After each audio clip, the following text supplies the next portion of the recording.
Okay, we'll get started.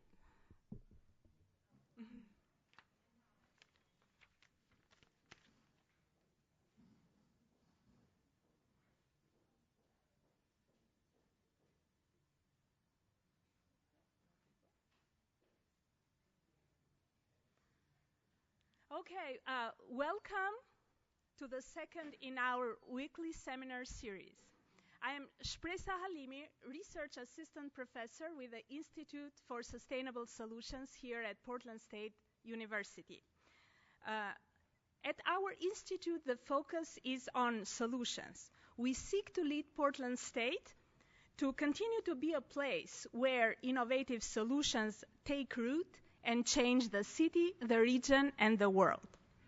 I would also like to welcome the viewers around the globe watching online streaming via the Solution Journal website and invite them to join the discussion and ask questions online. Before I introduce tonight's speakers, I have a couple of announcements. After the talk, we'll make time for a brief half-an-hour questions and answers session. So if you'd like to ask a question, please come up to the mic in the middle aisle there. And please join us after the talk for a discussion over refreshment. So we'll have a small reception following the panel discussion. And the students, after the lecture, please come and see me in this corner so that we can talk about the course. The topic for tonight's presentation is Environmental Health and Equity for Sustainable Cities, a search for solutions. It gives me a great deal of pleasure to introduce Professor Veronica Dujon and the panelists to you.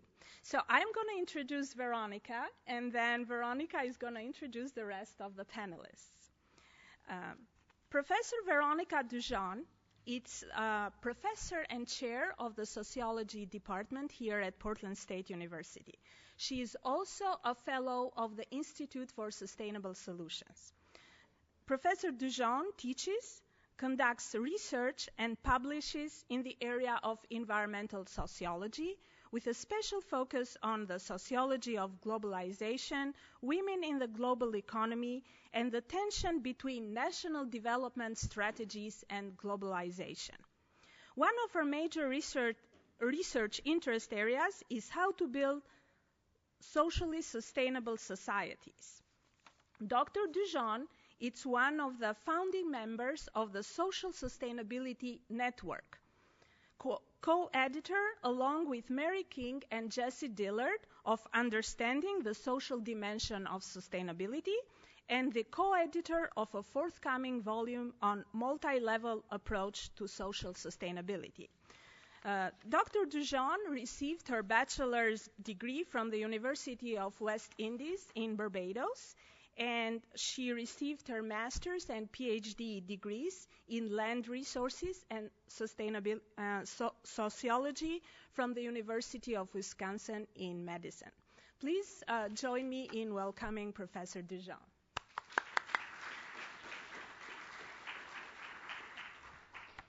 Thank you for that kind introduction, Shpresa. I'm really pleased to be here. The information I'm going to try to share with you today, the core research team that has been working on it is very passionate. We think that it has a lot of potential. And so it's really good when we think what's passionate is also reflected by other people taking the time out late on a Wednesday evening to come share that passion with us. I will go ahead and introduce the panelists now. We're one short. Bill Lambert will be joining us from OHSU.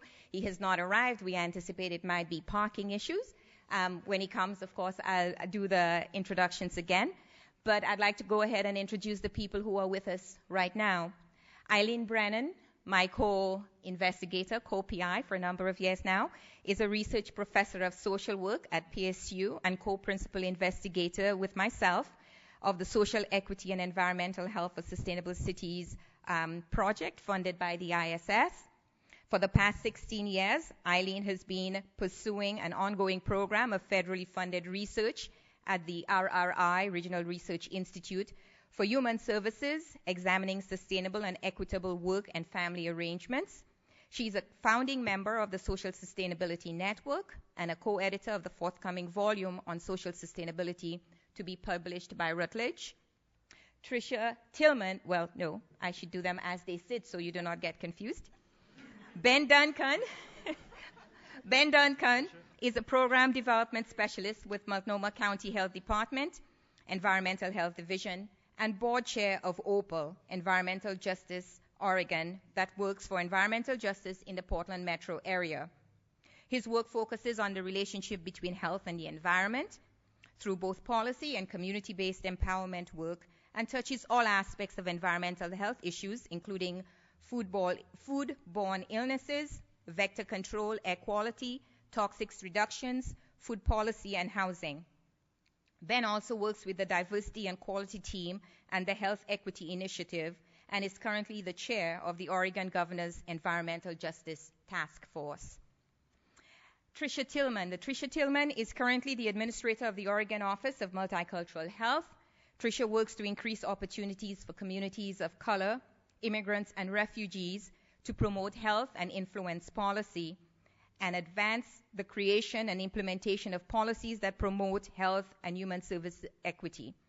Prior to that, she worked with the Multnomah County Health Department, where she initiated the Health Equity Initiative and the African American Sexual Health Equity Program.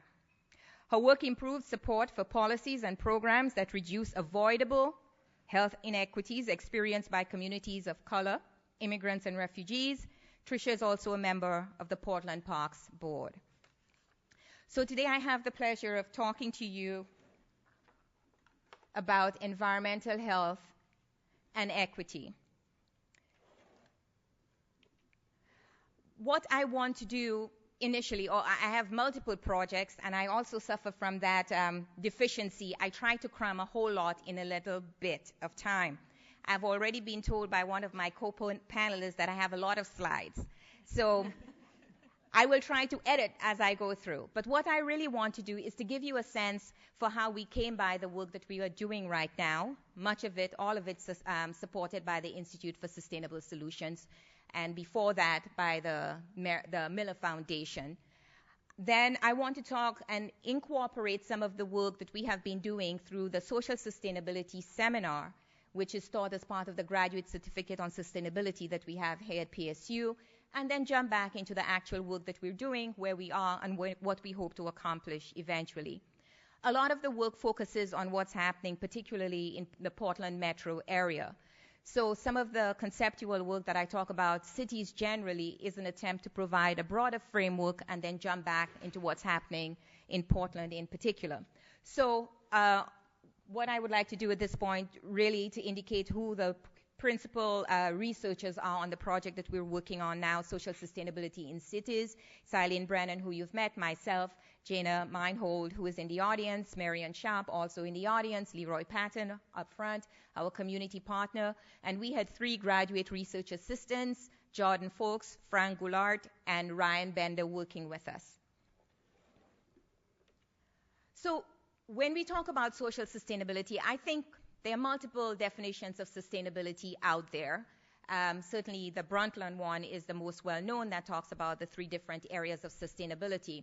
What we do know, in many ways, that the amount of work that has been done on environmental sustainability and economic sustainability is far more broad and advanced than what has been achieved in terms of social sustainability. We assume it's there, we assume it's significant, but we really have not spent the kind of rigorous time and research that we need to understand exactly how we might tackle it, how we might measure it, how we know when we have it or when we don't.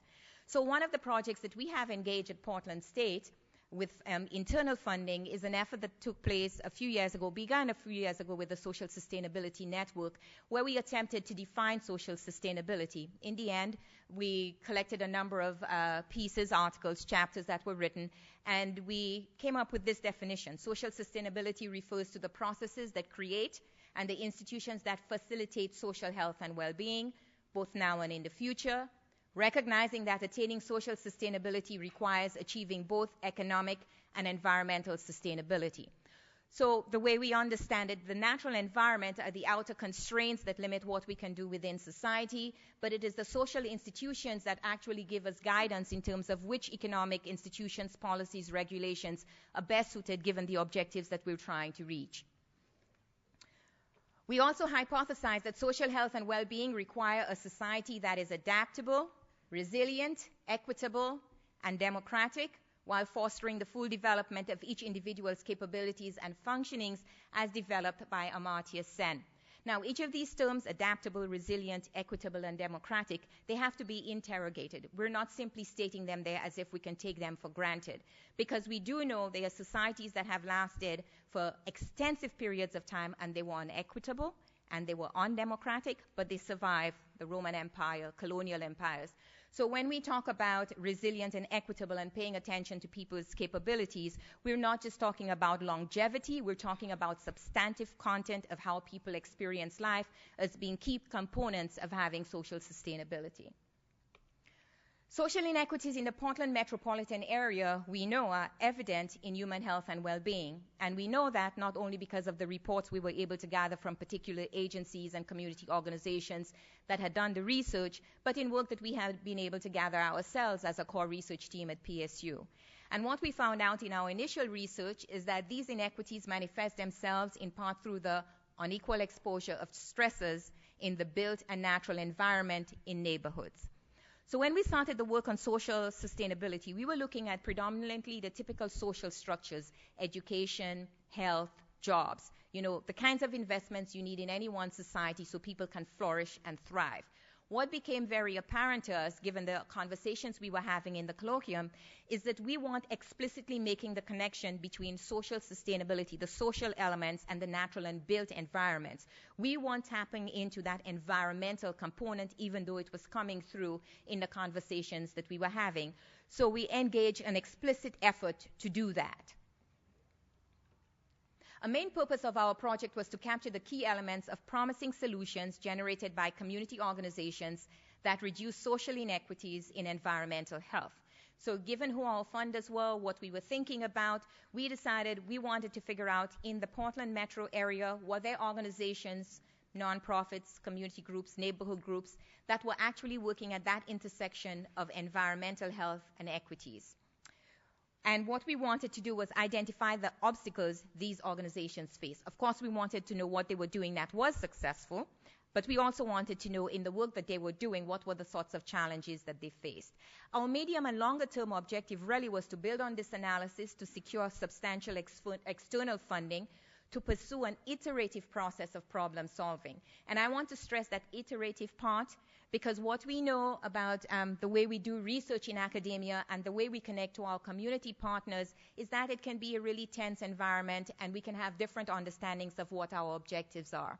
So we want for it to be iterative. We want to have a community-based participatory approach, because we really want to understand what it is people in communities really need help with, and how it is we can mobilize and leverage our own abilities and skills to take part in that effort. So in terms of our objectives, we also want to rely on the development of sophisticated conceptual understanding of the conditions that generate these problems, and the promotion of effective strategies implemented by community organizations, both private and public. And that, for some of us, given the disciplines that we work in and our research team members, is broader than just the core team. We have faculty and students participating from a broad number of disciplines. We know that depending on what discipline you're in, applied research is encouraged, and sometimes it's not. It's more theoretical. But what we understand at PSU is that if we are to do community-based participatory research that is significant for our community, we have to find ways of moving more to the applied side and finding applied solutions to what we're doing. What we have seen in terms of potential for applying for research is that many organizations that are willing to fund the kind of work that we are doing require that the community organizations that we work with actually get engaged in implementation. So we're trying to be both sensitive to what we can accomplish. We're trying to be creative and strategic about how we approach this work. Now, I want to jump here. So this is in terms of broad opening of what the project is and where we want to go. What I want to do now, though, is to step back a little bit and talk about what happens in urban environments and cities, and why the focus on a city like Portland, and particularly in urban environments, is so crucial as we talk about social sustainability. Two Canadian researchers, Paulez and Strand, they have a book that's come out since 2009, specifically focused on the social sustainability of cities, and they are particularly concerned about diversity and the management of change, argue that the social sustainability for a city is development that is compatible with a harmonious evolution of civil society, fostering an environment conducive to compatible cohabitation of culturally and socially diverse groups, while at the same time encouraging social integration with improvements in the quality of life for all segments of the population. Now, if we go through these and we look at compatible with the harmonious evolution of civil society, this talks about participation and democracy. Whatever you do in terms of fostering development, it has to be in a way that people are engaged. The environment that is conducive to compatible cohabitation, particularly in some Canadian cities, but definitely in US cities and other large cities around the world. Cities are the site where the majority of people live. And in a global economy with lots of people moving around, lots of immigrants moving around, we inevitably will end up living in places of people of various cultural orientations and backgrounds and immigrant status. So the issue is, if this is inevitable, we are well on our way of doing this, whatever we think or however we think about social sustainability, we have to be sensitive to how we get people to live together and do so harmoniously. We talk about encouraging social integration. We know United States cities, many of them have really been plagued by segregation. When we talk about social integration, what do we mean? Not having people, particular groups of people, marginalized or excluded, finding public spaces where people can actually spend time together with people who do not look like them, speak like them, or of different socioeconomic backgrounds. That's what we mean about social integration, and not be uncomfortable as we do it. And improvements in the quality of life for all segments of the population is more of an economic statement about how people can actually take care of themselves and their families and have economic opportunities to do so. The author stressed two main ideas: integration as exclusion of all citizens from different social and cultural backgrounds in urban life, and equity as equal access to resources and services provided in the city. Now, I don't want to spend too much time on that part, but the phenomenon of accelerated growth that they talk about in cities, they're referring particularly to global trends of what we see happening in cities. High levels of people flow into urban areas, not just going north or to the industrialized world. We have an increasing amount of that on the regional level of people in third world, developing, emerging economies migrating into the main cities in their regional area. So we have a lot of diversity, a lot of density. With a lot of people living in urban areas, it is both an opportunity and a challenge. It is an opportunity because we can imagine and be creative about some ways of delivering services to people who are in a fixed area and using extra land or the little land that we have for agricultural purposes and other purposes. So, or creating transportation. If everybody is within a specific radius, it's easier to create effective transportation mechanisms than if we're scattered everywhere. So there are some advantages of living in urban areas, but we also know you put a lot of people from different backgrounds together, and it's likely to get very tense. So we're trying to balance those things. There is pressure to respond to the economic and political and international demands of globalization.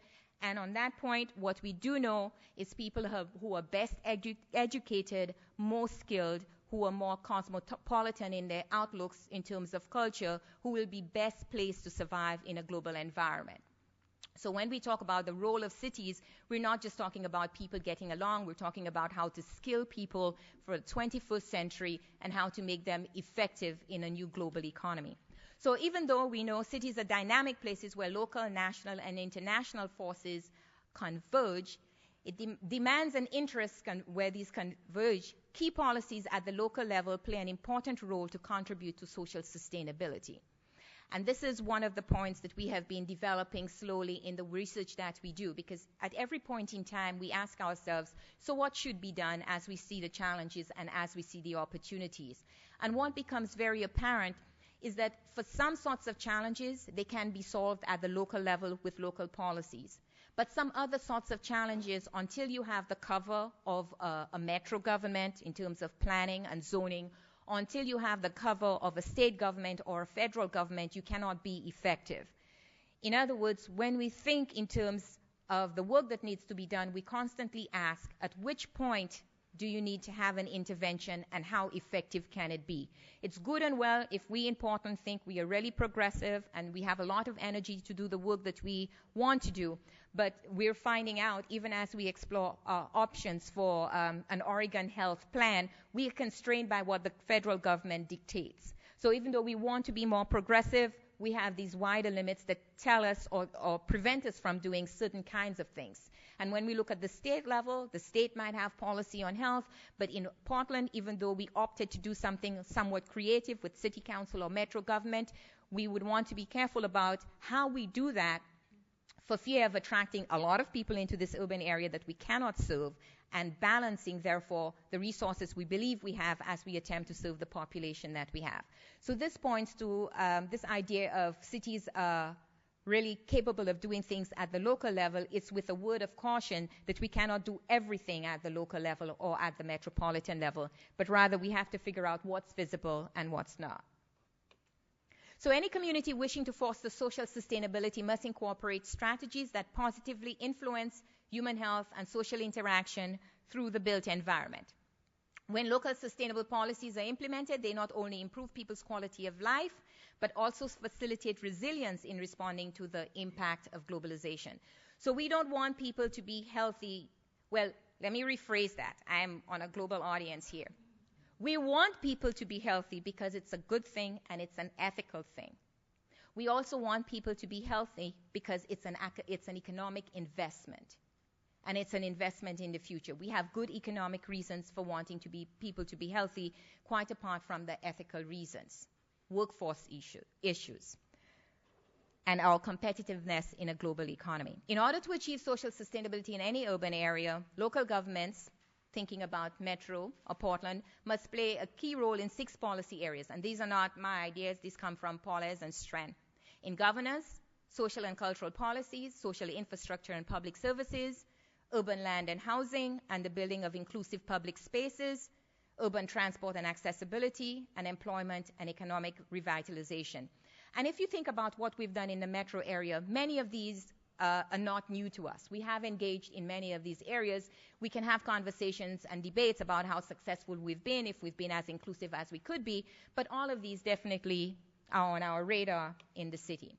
Okay, so this is a discussion about the importance of cities and why we want to do this work.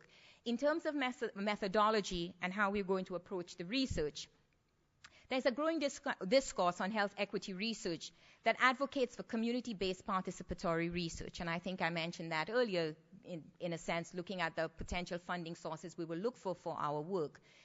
And the reason why that is that community-based participatory research really connects academia and the people who need, or the communities that actually want effective solutions to the problems that they face. And when we think about it, it's a win-win situation. The whole point of us engaging in conceptual development and critical thought, especially at a place like PSU, is because we want to bring about change in our community. And the community that we live in, and potentially other communities, should we be successful or have good models to suggest or explore with other people, also benefit from the kind of work that can be done. So ideally, in community-based participatory research, if we can organize as much as possible in horizontal ways, non-hierarchical ways, where we all bring the expertise that we have to the table, it's in many ways the best environment in which to get the work done. At PSU, we have an increasing interest in transdisciplinary research as well. And I think that bodes well for the future of where we go. The way we understand problems, if we can have a more comprehensive view, a multi-perspective view from our particular disciplines, we are in a better position to be able to tackle the problems that are very real and on the ground for people in our communities.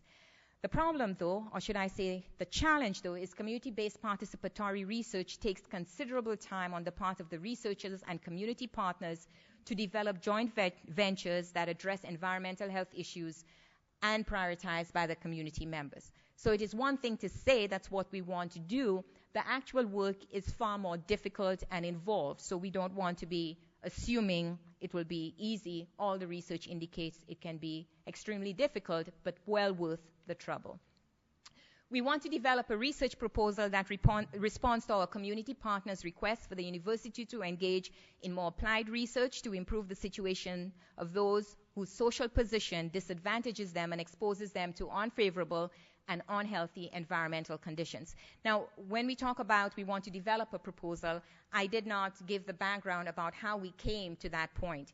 We actually had focus groups and interviews with multiple community organizations trying to find out what they would be interested in, what kind of research they would want us to get engaged in, what are the frustrations. Well, I don't know that we asked them for the frustrations. They certainly volunteered the frustrations that they had had working with researchers. And so in terms of where we are now, we want to respond to what community partners are telling us they need, do so in a sensitive way, being aware of what our own limits are in terms of what we can achieve in research and what we can deliver to those communities. As we do that, however, we're trying to be really creative in how we marshal our resources at Portland State.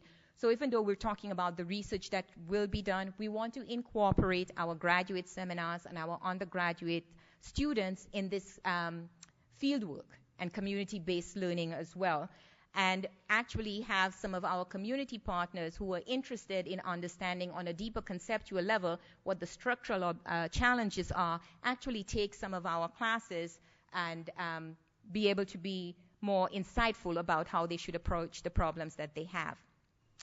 So the investigations we intend to undertake would be deeply grounded in community-based initiatives, and as I was suggesting, we intend to be interdisciplinary as we do this work, have faculty, students, community partners from various disciplines, and we are right now very much focused on using the social determinants of health approach to understand what's going on in our communities, that intersection of environmental health and equities. And the social determinants of health really argues that when we see particular outcomes, health outcomes for individuals that makes them sick or stresses them, it is not just the physical aspects that we observe at that time that should be tackled, but all the upstream factors that have led to these outcomes. So if you live in crime-ridden neighborhoods, or you have very stressful jobs, or you travel very far, or you're always exposed to fumes, or your children are, or you do not have space for recreation and for running around and exercise,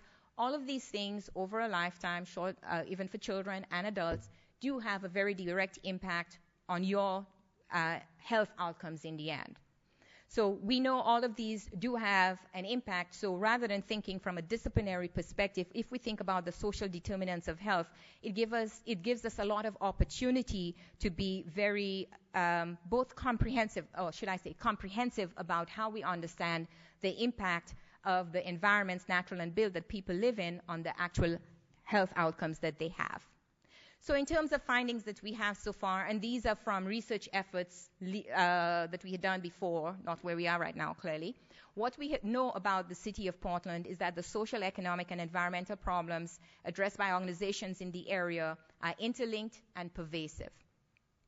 We know about homelessness, inadequate quality housing, poverty, inadequate transportation, and exposure to environmental hazards were certainly top on the list for our community partners. And our community partners were essentially people we found who had either come to our social sustainability colloquium or told us about other groups they knew and contacted us. And we looked for organizations that were particularly interested in serving the needs of marginalized or underserved communities around issues of environmental health.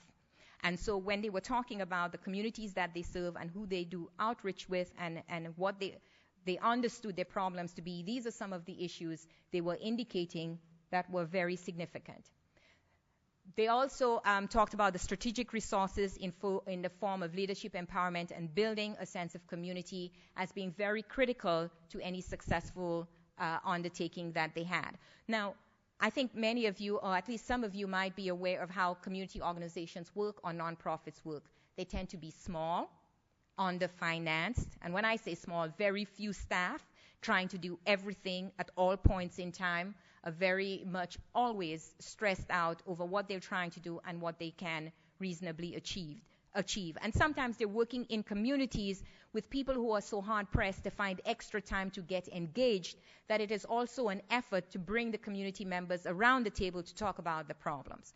So they really have some serious issues that need to be dealt with. But they do say if you have good community leadership, if people are empowered, informed, and know what's going on, if you can build a sense of community where you can actually get people to create some time in the schedule or figure out ways of getting people to come to gatherings, not necessarily meetings, but gatherings, the chances of you actually working up a solution is much higher than if you do not have these resources to marshal.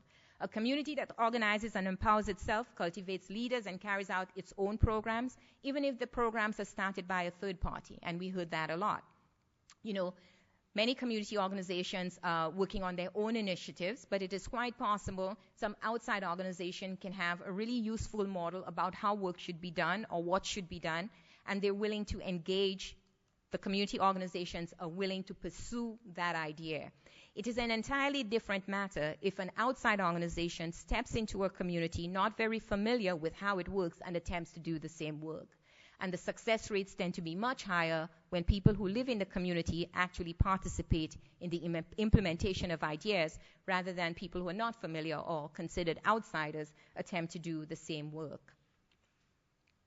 So we also, what we gathered from our research also is that there are long-standing social and economic policies, institutions, and relationships that generate or maintain disparities between social groups, and these barriers, these structural barriers, are very difficult to overcome. So in terms of understanding what these are, many community organizations would say outright, well, we believe it's racism, or racism has a lot to do with it. And what we do know in the field of environmental justice, those of us who do work in environmental justice, sometimes it can be very difficult from a research perspective to separate the impact of economic factors from race factors because they are so often collapsed. Poor people live in areas where we have a lot of toxic dumps. And of course, not just poor people, but people of color tend to live there. Is it because they are people of color that they're living there? What would have been the push and pull factors that led them to be there? Some researchers believe, well, that's where land and rental property was cheap, so poor people move in there. It had nothing to do with their race. And on the other hand, we also have research that suggests, well, that might explain some of the cases, but we also find in some other cases where people are poor, of some minority or underrepresented status, and that is where the toxic waste sites or the landfills come in, because people do not have the resources to marshal, a resistance to it, to go to city council and say, not in my backyard, put it somewhere else. They're not as well resourced.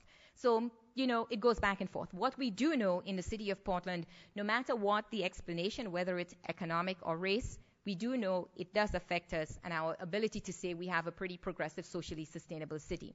So irrespective of what the explanations are, we are highly motivated, certainly from the community organization's perspective, to do something about it. As researchers, I imagine we will still continue the debate about what explains what, because ultimately what we're trying to figure out is the best solution, and you can only have the best solution if you understand the origins of the problem in the most accurate way. The barriers that we notice can be categorized into two thematic areas. The organizations complained about inadequate opportunity to access financial resources, in other words, funding from the state and municipal and regional offices is not what it's always challenging. And of the organizations, the foundations that give money, you always have to be writing grants and trying to convince them that the work you're doing is appropriate. So a chunk of your staff time is used writing grants, and you're always worried about that, and your ability to survive as an organization is always under threat. We also have inadequate access to living wage jobs, income, and or government resource support that can sustain adequate quality of life. So the first one refers to what organizations themselves are trying to do, and the second part about access to living wage jobs is a comment about the economic ability or the economic opportunities people actually have. And if they had better economic opportunities, they could marshal and become engaged at a higher level. So the communities are affected both because people are under-resourced and the organizations are under-resourced. We also have the absence of explicit, and this is pretty significant, the absence of explicit legislation and policies that address the structural barriers and consequently the conditions that support observed patterns and trends of social exclusion and inequality, and so therefore social trends of exclusion and inequality are maintained. And that particular argument, based on what we were gathering from the transcripts as we analyzed them and the conversations that we had, people in the community-based organizations were saying, it feels like we're putting water in a bucket and it's dripping out the bottom. The problem is always there. You feel like you can never have that impact of solving the problem, and we know it is structural. So you can keep working at the symptoms of the problem, or you can backtrack and work at the fundamental explanations or conditions for why we have the problem. And the way we can attempt to address that is with appropriate legislation that looks at how we get these patterns of inability to meet the needs of certain people, and can we do something, legislate, regulate, change how we do planning, or change who we consider when we do planning, or when we ask the questions about who would be affected as we attempt to do the right thing, so we do not have to do cleanup after the fact, but we can take care of these problems ahead of the fact. So the most prevalent social structural themes that we found in the work is that community empowerment is significant, education, collaboration, both between community and advocacy groups and between advocacy groups themselves. And when we talk about community and advocacy groups, we do not think of ourselves, or at least some of us don't think of ourselves, researchers as advocacy groups, but some of us do. So we can extend that to being between community and research groups as well. And what we do in terms of policy and legislation. These are interrelated, of course, and education and collaboration affect empowerment. So education is key, and that in turn affects engagement and change. So I don't know how I'm doing. Nobody told me they were going to cut me off, but I have gone through it as best as I can.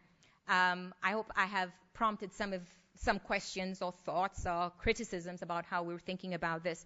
But I also wanted to go ahead and invite the panelists to comment on the work that they have been doing and the ways they have been involved. Some of you might have arrived a little bit late, so just let me let you know again. Eileen Brennan is a research professor in the School of Social Work and a co-PI on the research. Ben Duncan is a program development specialist with Multnomah County Health Department, but he is also the chair of the Oregon Governor's Environmental Justice Task Force. And Tricia Tillman is currently the administrator of the Oregon Office of Multicultural Health.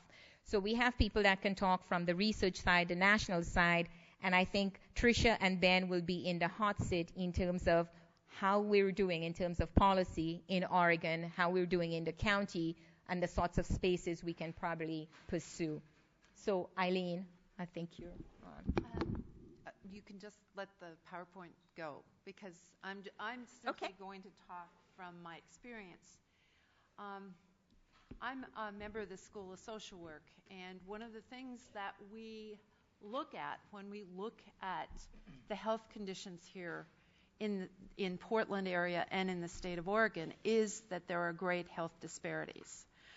Professor Harold Briggs of our faculty helped organize two remarkably wonderful panels and days on health disparities. And it was very evident that people of color, people of ethnicities that are socially excluded, have a very different experience with our social institutions than other people in this area.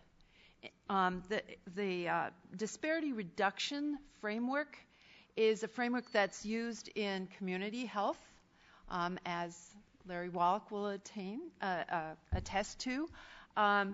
The idea behind disparity reduction is to simply change the rates of mortality and morbidity among various social groups.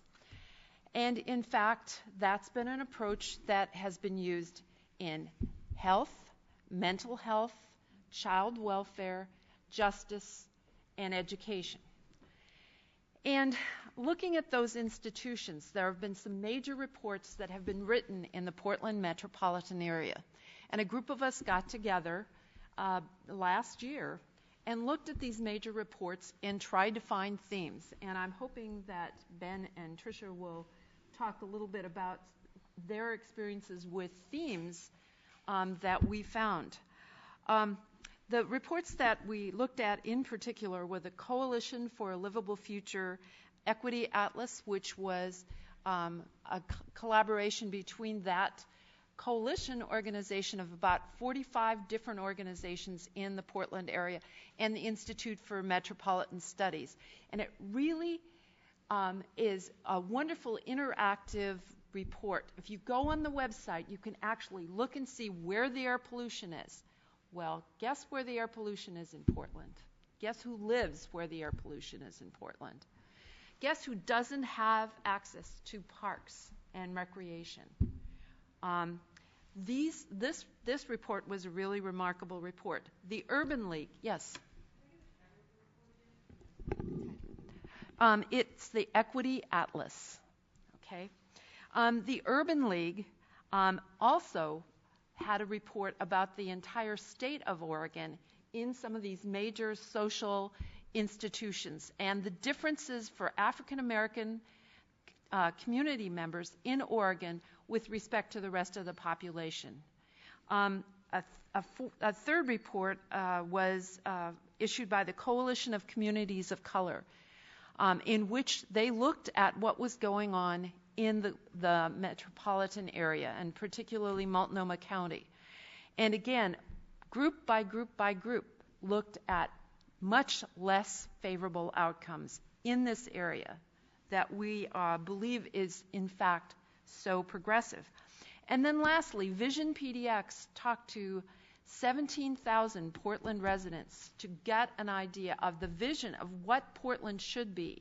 This was a report that was generated by the city, and we at the Regional Research Institute for Human Services did some work on that.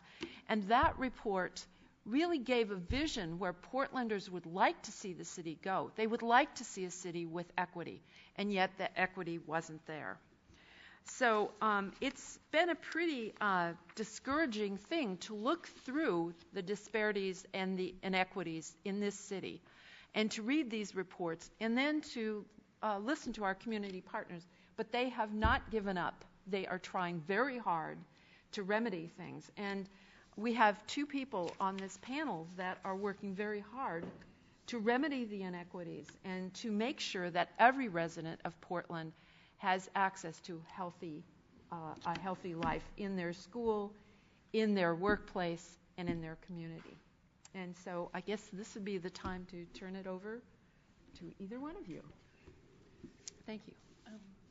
Thank you very much for inviting us to speak today. I'm really happy to be here, although I don't really understand the term sustainability. I was telling Eileen on the way over here as we were rushing to get here, you know, that term sustainability, it just kind of confuses me, and it's something that I have to grapple with. That and environmental health, it's just something that's a little bit of a stretch for me, even though, you know, I recycle and I put my scraps in the compost or whatever, but just the term sustainability doesn't quite get it for me. Until I watched this video with my son, and it was a video on Tasmania, and they talked about how the indigenous folks in Tasmania lived there for 10,000 years. 10,000 years. And 1 century after Western colonizers came there, the whole society was gone. And so I found myself, when I was watching that video, running around the house saying, 10,000 years, Aiden, 10,000 years. We can't even imagine how long that is as a country. We don't even, you know, we're a drop in the bucket compared to that society. So when I think about sustainability, here's this society. They didn't have cars, they didn't have roads, no cell phones, no iPads, no grocery stores, no refrigerators, but 10,000 years. So what it frames up for me is we have to think about, who do we listen to when we talk about sustainability, when we talk about health? So that kind of helps me think about, okay, so what's my place as a state employee, a bureaucrat, a public health professional? We think we know the answers, but really I think our task as leaders is to stop talking and listen. So That kind of contradicts what I'm doing here today, but it does really help me frame up the work that we're doing. At the State Office of Multicultural Health and Services, we're now located in the Oregon Health Authority. So our focus is on health outcomes. And we just published a report. It's online on our website called the State of Equity Report. And it was actually something that I was inspired to do that because I worked with the Urban League when they did their State of Black Oregon report, and I saw how hard it was for them to get data by race and ethnicity. And I thought, you know what, you're taxpayers. Your governmental institutions are here to serve you as taxpayers and citizens and residents of this community. And yet, when you want to know how your community's doing, you can't get that information. It's really difficult. So my pledge as the administrator for this office was to make that data available. And it was the first time the agency had done this report and looked at their data by race and ethnicity agency-wide. And that report also shows the same patterns of inequity, of injustice in our state, where by and large, African Americans and Native Americans experience higher need for services, poor health outcomes, poor access, and poor perceptions of the quality of the services that they're receiving. And this is across public health, mental health, people with disabilities, seniors, addictions, many, many different levels, but the pattern is the same. The pattern remains the same. So I think the lesson for us is really that there's got to be these really strong institutional cultural changes. One, to look at data as granular as possible. There's just so many limitations to the data that we have because we can't look at the Asian population by immigrants and refugees versus people who've been here for several generations. We don't ask those questions. We don't know what the difference is in health status for migrant and seasonal farm workers versus Latinos who are working in urban areas. So there's some limitations to our data that we want to be able to address. We have some colleagues in Ohio who have been using the Claritas database, which is a database that's actually a marketing database that comes from the Nielsen company, which monitors everything you buy and everything you watch on TV. So don't worry about the government because Nielsen actually knows already. But they can, so if you have a subscription to that database, not only can you identify where do the poorest of the poor live, so thinking in terms of environmental justice, where do the poorest of the poor live? Where do people of color live? Where are there disproportionate burdens of environmental toxins? But also with that data you can identify, so where do people live who don't have cars? And how far away do they live from a grocery store? And when they go to the grocery store, are they more likely to shop the fruits and vegetable section or the chip aisle? And then what do they watch on TV and what products are being marketed to them? So it's just a whole different level. I don't think we're anywhere close to being there, but I'd really love to see us get there so as a state we can prioritize communities. So the other part of our work is really focused now on healthcare reform. And in some ways, that's a huge, huge opportunity. And in some ways, I think from a public health perspective, there are some challenges and missed opportunities. So we know that in the medical world, in our healthcare world, 90% of the dollars are spent on end-of-life care and high-tech, low-touch interventions after people have already become sick. So huge missed opportunity. I hope a lot of the work that's going to happen here will shift that focus. And I am frequently saying, so when we realize that after we spend 90% of our time on healthcare reform and there's only 10% of a difference made, we'll have to shift our time to focus on these upstream social determinants of health. The one bright area, and I'll just share this and then I'll stop because I don't know what the time constraints are either. The one bright area for me is that in this conversation around healthcare reform, we're also talking about non-traditional healthcare workers, so community health workers, peer wellness specialists, patient navigators, these more entry-level job opportunities that will see more diversity. They're living wage jobs that can offer people a pathway into well-paying healthcare careers. And when I think about, so what's the impact? It's still healthcare, right? But I think about Sonia Sotomayor, our newest Supreme Court justice, and her mother.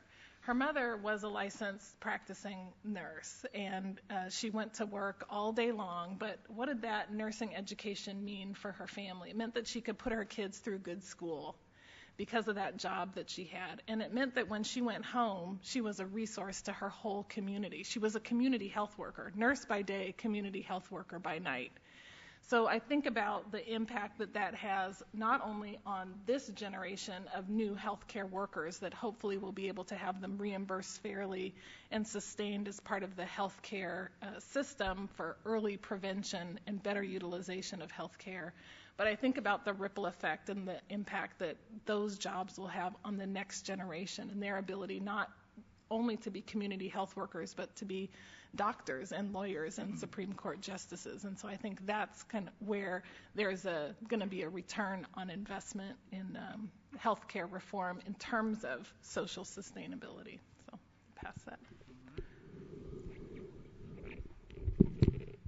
So I probably won't talk too much specifically about the work I do, and part of it is this is a little shameless plug. On the 14th, as part of the Sustainability Colloquium, 2 to 4, I forget where it is. I'll really be diving deep. It's 2 hours to be able to really talk about the work that I do with both OPAL, Organizing People, Activating Leaders, and with Multnomah County Environmental Health. But I think what I'll try to talk about today, and I came with some notes and I've been scribbling, and I have a whole back page scribbled now, is really about some of the things that really guide the work, and what are some of the values that are kind of entrenched, both how I see my work in Multnomah County Environmental Health, but also certainly that is a guiding value for OPAL. A couple of those things is one is kind of what guides our work, and that's is really kind of the part of thinking about what the solutions are conceptually around how do we develop our programs, and how do we allocate our resources, and how do we decide what kind of policy advocacy we do. And in large part, and certainly for OPAL's work, we have a campaign for a fair transfer, which is directly guided by community members that are dependent on transportation, on TriMet. And even the campaign we do, the voices that we're giving, or the voices that community members are using to influence change is really important and guides the work that we do as an organization. And I also think that's something that's really critical is that we get motivated by these stories. And I think Veronica, when she said how people experience life is so critical to understanding sustainability and understanding environmental justice, and the stories and the voices of those people are really what should be guiding kind of how we move forward. The empowerment approach, and I know that word gets thrown around, and I tend to sometimes not even understand really what the context is when people use it.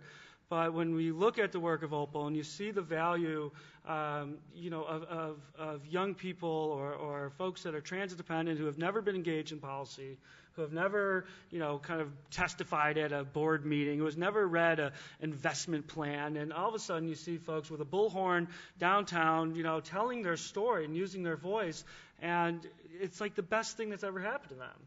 And I think there's an inherent value of doing that work. We might not change policy immediately. We might not have the impact that we set out to have.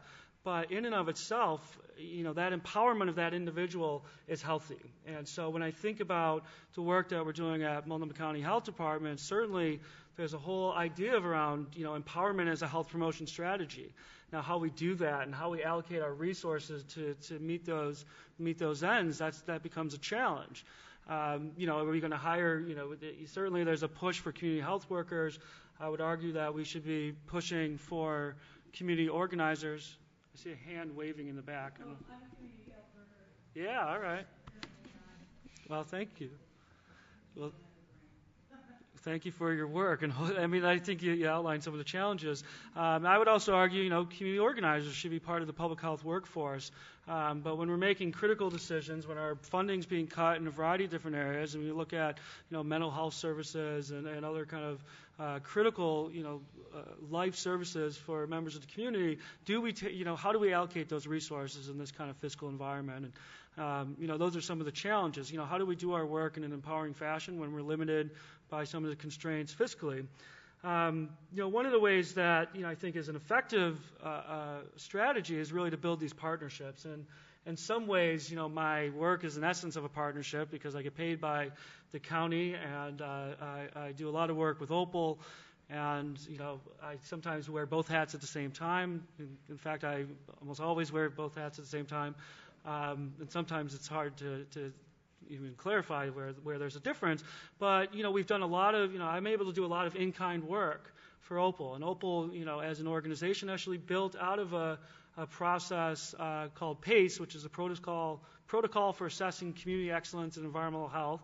That was really meant as a process, and you can kind of Google PACE-EH. It's a NACCHO, National Association of City County Health Officials, and CDC, Center for Disease Control, joint kind of process. It's a 14-step process to really engage communities and allow community voice to actually guide the work that you do. And in a lot of ways, my pathway into both environmental justice and to public health was because of PACE. And certainly Tricia was involved, and Leroy. Before I became involved, I was like, let's look at this government hiring community organizers, going and organizing affordable housing residents and listening to what they're saying. And over the last 7 years since then, it's been an amazing process where out of that built our Healthy Homes program for Multnomah County Health Department and Environmental Health, where we actually go and work with affordable housing residents, addressing those very issues that were identified through that assessment. And Opal, which was originally called PACE, really grew out of that. And it kind of leads me into that next value around really knowing who you are and what you do. And I think that's a critical question as we sit here in this academic setting and you talk about community-based participatory research. For government, it's like, what is the work that we can do? And as much as I believe that we should be out there doing community organizing and community empowerment work, there's groups like Opal that really are outside of the purview of government and are on the streets and working with folks and aren't constrained by kind of the language and the politics of bureaucracy. So I think, in academic setting, it's kind of what guides your research and what guides your agenda for doing that work. And the same thing goes for public health and I'd argue all government. The other piece, I think that's important to talk about is kind of the unintended consequences. And I know as Opal looks at, shifting transportation allocation and we look at, improving housing stocks, the last thing we'd want to do is displace the folks that are in those communities. And we've certainly seen that in Portland in great detail in northeast Portland.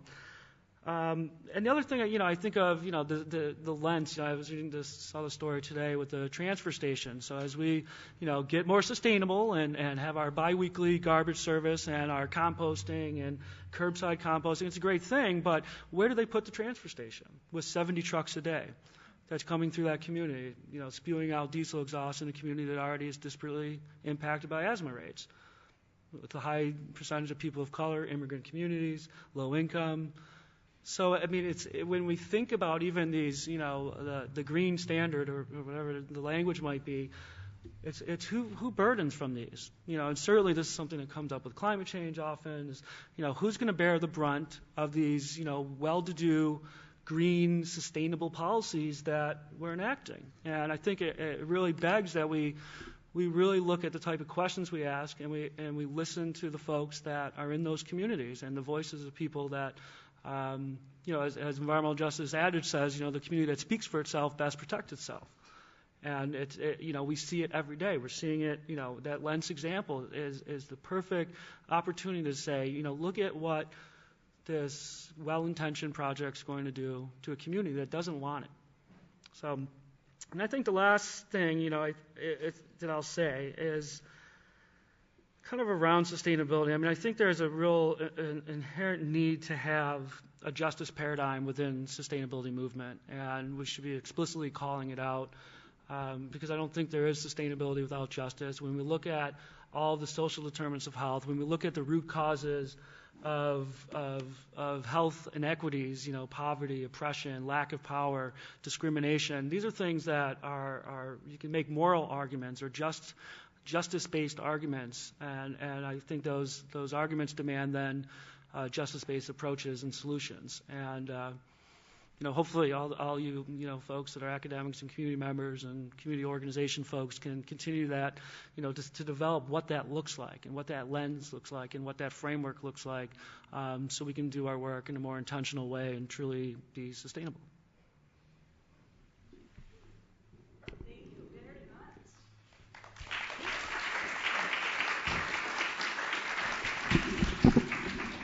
Okay, so let's open it now for some questions from the audience, and our communications director maybe will help with questions from the online audience.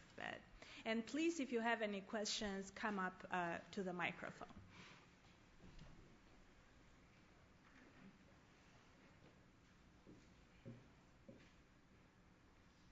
Thank you. My name is Allison Dennis with Portland State University, and my question is about workplaces as vehicles for closing disparity gaps and addressing the root social issues upstream. We have a great progressive critical mass of businesses here in Portland and in the Northwest. What new kinds of metrics and measures should sustainable business leaders and pioneers be introducing to lead by example and to make the biggest difference for the talent on their workforces and in the communities that their businesses touch and serve? Okay. Thank you for your question. There is a national association of businesses focused on health equity, and looking at what is the business case for health equity. And some of the businesses that are, I think one industry, for example, who's looking at that is the hotel industry. So looking at really low wage workers who are doing service work and oftentimes exposed to chemicals, the cleaning chemicals on their feet all the time, low income, so less access to fruits and vegetables, and thinking about as an industry, how can they support that? So green cleaning, some of the policies that you've seen if you're ever in a hotel where you don't have to have your linens changed every day, like all of that is to support. In some ways, there's some economic benefits to the hotel, but in some ways, there's also health benefits that accrue to the workers. And then also seeing that there are some entities that are looking at how do they build in worksite wellness programs. Now, it's harder, I think, to get to the upstream determinants of health for some employers, but looking at worksite wellness, how are workers getting access to care on site? Do they have sick leave, paid sick leave? That's something that's really essential. And then there are other entities that are actually doing career development for lower paid workers so that they can actually move up. I think that's a huge strategy. The economic development's going to pay dividends in terms of health benefits.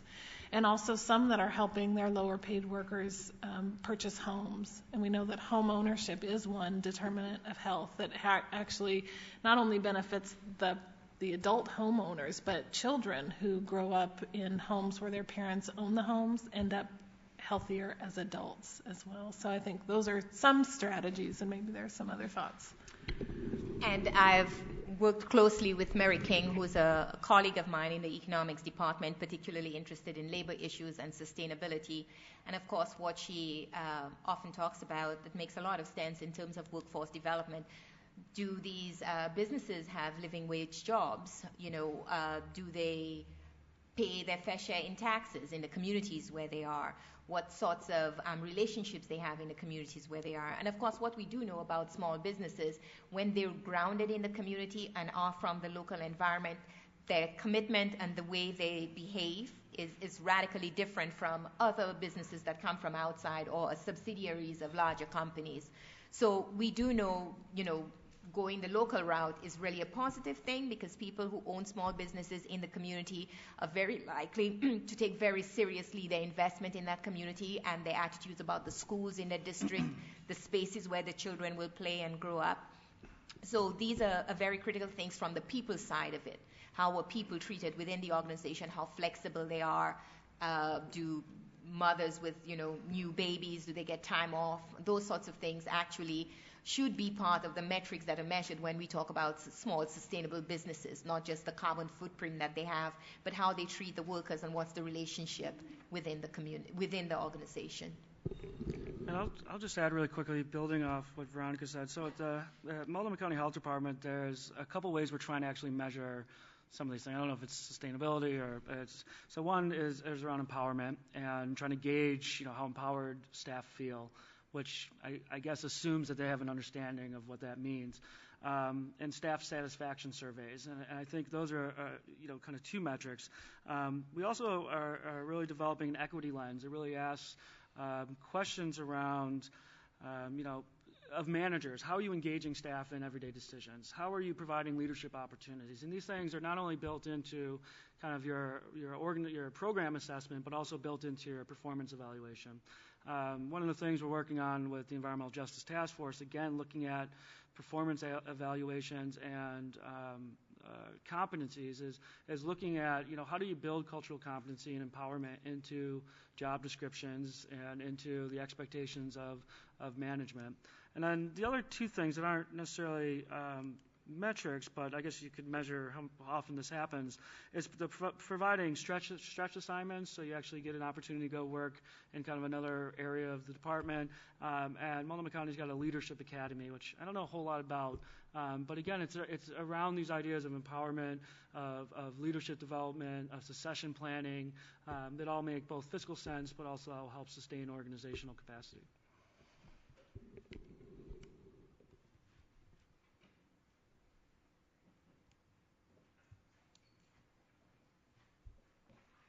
My name is Wayne Wakeland. I'm a faculty member here as well. And it sounds like the system, I'm a systems person, so that always looks that way to me, that the system, for whatever reasons, kind of works against creating equity and fairness. But I also wonder, does it seem like there are sort of deeper insidious forces at work, or is it really a result of just how the system has evolved through time? And does that, are there opportunities to look at how the system works so that it would naturally move us in the direction that we want to go? I'm not even sure if that's a question, but I wanted it to be a question. Well, you're a system science person, and I'm a sociologist. And so I can only answer as a sociologist would. I think societies tend to be dynamic. And history tells us that. We do go through changes, radical changes at certain points in time. We may have tendencies about how we organize, and then we have rigidities set in. But there also comes a time as we better understand what we're about and we are offended by certain things that happen, then we change our ideas about what should happen. So we're always, in a sense, even though it looks like this has been going on for years, it always changes. It's always dynamic. And I think now that we have the lens of sustainability, however we describe it, I think the initial motivation for thinking about sustainability was realizing that given the population that we have and we're trying to sustain, or that we're trying to sustain on the limited environmental resources that we have, unless we thought more carefully about long-term solutions, we can actually end up with a situation where very few continue to live well, but only by force, and massive numbers of people go over the edge. And it's not a good scenario for any group of people. Even as we struggle to find the balance of what should be right, some of us still don't believe there's climate change effects, and some of us do. But certainly I think there are trends that we notice in society when we define that we have a problem and when we decide we want to change it, and how should we change it. So I do know we have structural limitations, but I do not believe they are fixed. I believe they're subject to change. And the change comes from empowerment and activism and better understanding of what our problems are. I'd just like to point out that there is a national blueprint to move us toward health equity. Tricia, I think you were involved in the process of writing this national blueprint. So there's at least interest and effort at the national level to get changes in the way that health is administered and in the way it's looked at. The Robert Wood Johnson Foundation did a major study on using marketing strategies a la your Nielsen study to try to find out what is the best way to move people from where they are in terms of health equity. And they are talking about the message that I tried to give, which is healthy neighborhoods, schools, and workplaces, and for everybody. And if, in fact, the society can be moved that way, we will understand that every single person in this country counts and that everybody needs to have a healthy lifestyle if we're going to survive as a society and thrive as a society. So I think at the big level this is going on, but even more exciting are the pieces of work that are being done locally. So I think it's actually, I wouldn't say filtering down, but I think different things are going on at different levels. And one thing that was good about that national report, the Blueprint for Health Equity, was that it really recommended that people started looking at what was working at the local level and studying it, researching it, and then trying to disseminate what might work at the neighborhood level, what might work at the community level. And that's a different way of going about this. But I know things are going on at the state level, but I'm not as aware of that as the community level. Well, yeah, I want to chime. I'm not sure that I want to talk so much about state. Maybe one example of what we're doing at the state level, but I think just as a person who, pays attention to these issues, I really struggle against pessimism. And I do think that there are some really strong forces that move us towards more individualism, and I think that's a frightening thing when, I can do my Google search so I get only the news about the things that I care about, right, that reinforce my opinion. I think that's kind of an insidious force. And then I think time. The time constraints, the time pressures, particularly that our policymakers and our decision makers have, those time constraints that limit their ability to really consider different perspectives and try and find common ground. I think that we're seeing that kind of pressure right now that because for everybody who supports health equity, there are people who don't think that equity is even a reasonable value for the United States, that equity is not a reasonable goal, that inequity is just a fact of life, so get over it and move on. So I do think that not everybody agrees that equity is the goal, and I think that the lack of opportunity to really have that conversation is a challenge.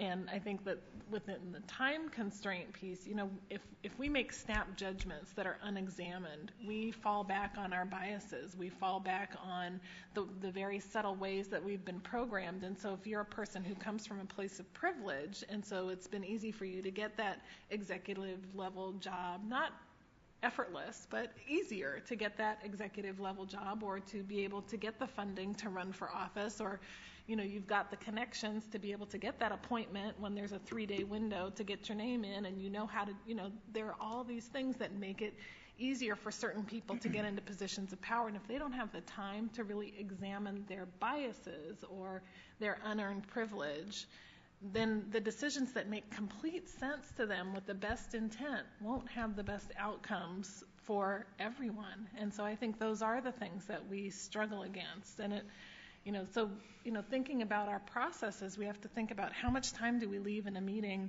for relationship building, or do we consider that the real work? Time to challenge our assumptions, or do we consider that the real work? Or are we driving to an outcome because the deadline is approaching very quickly? So I think those are the things that are very difficult when you have whole institutions that they have to put that budget in by X date, and you're already a day late and $1 short, and the decisions are hard, and there's many constituents. So I think that's a challenge. Alex Stepek, also here at the university, and the process of moving from Miami, Florida, which is one of the places where equity is not considered part of the agenda. And so I find it, coming from there, very easy to accept and would have taken it for granted that indeed there are racial, ethnic inequities in the health system here in Portland. I don't find that as surprising at all. What I find more surprising is that you two people are working in the system and that you have begun some issues to address those kinds of things, and you take it up explicitly, and the people who hired you apparently find that an okay thing, appropriate thing to do, and are allowing you to continue to do those things. So what I wonder, since both of you belong to national organizations, is although Portland indeed does not have perfect equity, but it may be that it's better than some other places. And that's what I'm wondering, if that, even though it doesn't live up to the progressive ideals, whether in some aspects, places like Miami or other places may still be even worse off. Well, is it still on camera? I think that we're making some strides, and maybe this is, I was writing some other things that were much more pessimistic while you were talking. I was like, I won't grab the mic. I think I think that when the State of Black Oregon Coalition of Communities of Color report, we do a health disparities report card every year, and we see the same thing every single year. It's the same communities, it's the same populations that are disparately impacted by negative health outcomes. So in some ways, it's like, yeah, we're having this dialogue, we're having these conversations, we're building tools and trying to have mechanisms to make our decision making more appropriate, but I don't know that we're any better than other places. It's in the public realm, and which is gives me some hope that we'll actually use these kind of tools, use these conversations in a productive way. But State of Black Oregon was 2008, right? Some of those policies have gotten through, but some of the major things that community identified, in conjunction with lots of other people. And when that report came out, every elected official was ready to stand next to the Urban League leadership. Picture taken, and this is, an outrage, and every year you hear this. So I think it's, we're moving in the right direction. I don't think our outcomes are any different. In some ways, we're always challenged with this from Opal. It's like, people, national funders are like, well, you guys are out in Oregon, It's one, you're all white people, so what are you talking about environmental justice? Two, you guys are all sustainable, and you're the green capital and all this stuff, so how do you have EJ issues? And in some ways, it almost makes it more pronounced.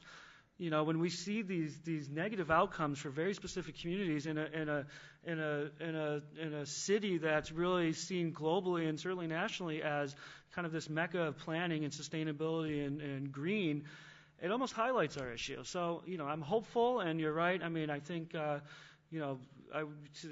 be transparent, I think I've gotten some wonderful support from leadership within the health department, to do this kind of work and to speak the language that I do. And so I'm hopeful in that sense. When I see something like, the transfer station at Lens, I'm a little less hopeful, because these are things that, these are the same folks that are talking about equity are the same folks that are voting for a transfer station because it meets all the specifications. And so if we're still going down, well, it's within the rules of the law or the letters of the law, whatever the expression is, if we're still making decisions that says, well, we can put it there because it doesn't break the rules, are we really moving in a direction where we're making different decisions?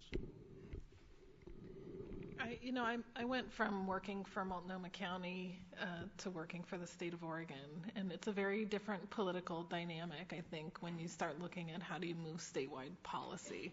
I still think there are a lot of limitations to what happens in Portland. I think we're long on talk and dialogue and discussion, and maybe even a photo project after people get removed from their neighborhoods. But not so much on the preventative side within the city. I think what's different in the state is when you start looking at statewide policies, one, people don't necessarily even believe that there's diversity outside of the metro area. Some of that is just misinformation because the people who are diverse are invisible or they are easily ignored. And some of that is because several cities in Oregon are intentionally white majority cities because of the history of sundown laws across the state of Oregon and across the country, but Oregon is not immune to that. But what we've been working on to try to address equity issues and advancing equity issues from a statewide perspective is to try and build partnerships with rural communities that are interested in organizing around health equity. And so we actually were able this year to fund 3 regional health equity coalitions. One is in the metro area.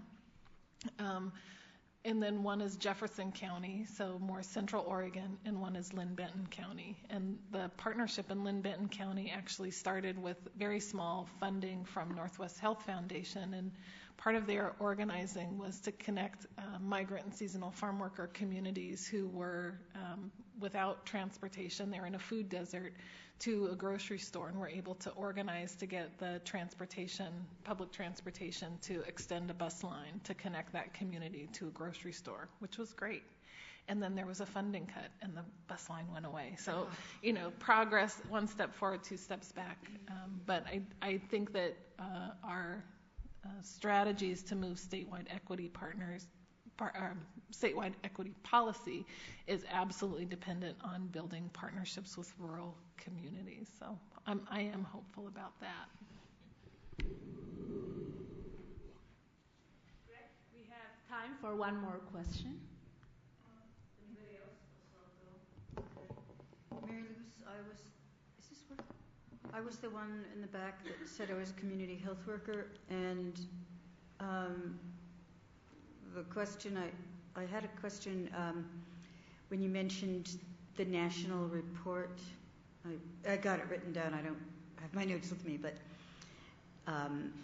did those health equity films from a few years ago come out of that report? The unnatural cause. Because the county health showed them, well, at Central Library, and it just seemed logical that those films would have come from that. I think it was on Channel 10 also. Yeah, I think the videos that you're referring to are the Unnatural Causes, that documentary series, which did talk about a whole host of social determinants of health and how they connect to real people and then real biological processes. And but I'm not exactly sure what national report you're. Yeah, The blueprint for... The blueprint. Yeah, the blueprint. Okay, so I can say a little bit about the national report. The main strategies around the national report are focused on building leadership and at the community and health systems level to talk about health equity, collecting better data, doing better workforce development. I actually thought that there could be more development around social determinants of health in the strategies. I thought that they really focused on education as a main social determinant of health, but didn't look so much at land use, transportation, environmental health as much as they could have. So, but the national report actually followed the documentary, and probably any mention of social determinants of health probably was influenced by those videos. I think it's been very impactful, that documentary.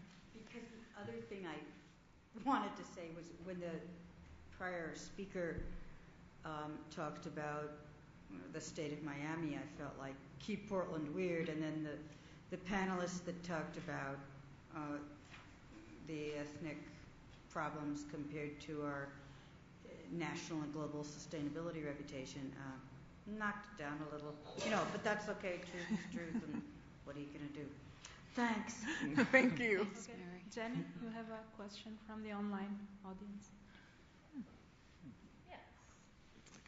The question says, what is the possibility of using mentoring from successful nonprofits in other sectors to empower those in more disparate areas? Mentoring?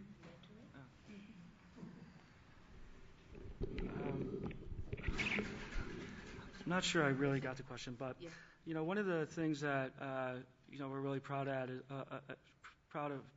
at Opal is our organizer and training program, and even though there are young folks that come in through a summer program where they go through this curriculum of learning kind of the tactics around community organizing and kind of the kind of philosophy and education around what environmental justice is. And I don't know if it would be necessarily considered a mentor program, but you have folks that are coming from either high school or coming from college who are working. One of the examples, we had a student that was with the Coalition Against Environmental Racism down in Eugene at University of Oregon, and that when they come up, they are going to go through this curriculum, are going to learn these kind of techniques, are going to kind of build their voice around, how do you talk about these issues, how do you analyze policy, how do you, do the old techniques, knocking on the door and giving your pitch. And we know that they'll go back, to their own communities and become leaders. So I think there's a lot of potential there. I think, Veronica talked about it earlier, what the challenges for community-based nonprofits is having the staffing and the capacity to support those kind of mentoring relationships, which is, something that's very difficult to get around. Okay, thank you. Any concluding thoughts? Right. None that I have, but if I understand there will be a small reception and gathering afterwards, so if anybody would like to come up and share some ideas you have, or recommendations you have, feedback you have, that would be most appreciated. Thank you. Thank you. So let's continue our discussion over some refreshment. Thank you.